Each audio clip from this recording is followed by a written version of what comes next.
नमस्कार.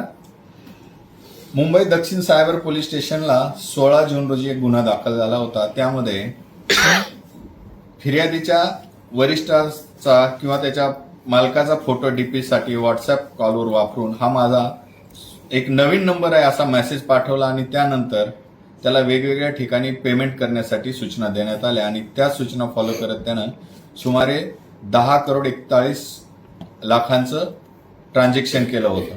आणि जेव्हा हे लक्षात आलं की ही फसगत झालेली आहे तेव्हा त्यांनी दक्षिण सायबर पोलीस स्टेशनला गुन्हा नोंद केला होता. या गुन्ह्याच्या तपासात तांत्रिकदृष्ट्या विश्लेषण करून बारकाईने तपास केला असता या गुन्ह्याचा फैलाव महाराष्ट्र, बिहार, उत्तर प्रदेश, दिल्ली या भागामध्ये पसरलेला हे लक्षात आलं आणि त्या तपासामध्ये दरम्यान प्रथमतः जालन्यामधून 1, त्यानंतर बिहारमधून 2 आणि दिल्लीमधून 3 लोकांचे अरेस्ट करण्यात आलेले आहेत.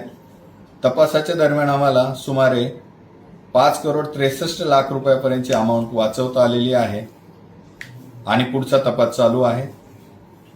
या गुन्ह्यामध्ये आरोपींची विशेष मोडस अशी आहे की या गुन्ह्यातून फसगत करून मिळवलेल्या पैशातून ते सोनं खरेदी करण्याचा प्रकार करत आहेत. तर त्यावर पण आम्ही पुढे बारकाईने तपास करत आहोत. प्रसिद्धी माध्यमाच्या मार्फत आम्ही जनतेस आवाहन करू इच्छितो की अशा प्रकारे कोणताही जर तुम्हाला अननोन नंबरवरून मेसेज आला, मी तुमचा मित्र आहे, बॉस आहे, अधिकारी आहे, तर कृपया तो क्रॉस व्हेरीफाय केल्याशिवाय त्यावर विश्वास ठेवू नका आणि कुठल्याही परिस्थितीत फक्त मेसेज किंवा कॉलवरून पैसा ट्रान्सफर करू नका. तर स्वतः खात्री करा, पुनश्च कॉल करून समक्ष बोलून खात्री करा आणि त्यानंतरच ट्रान्झॅक्शन करा.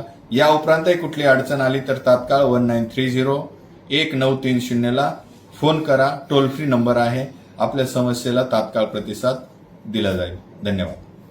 ताज्या व नवनवीन बातम्या पाहण्यासाठी आजच आमच्या मुंबई न्यूज 24 चॅनलला सबस्क्राईब करा.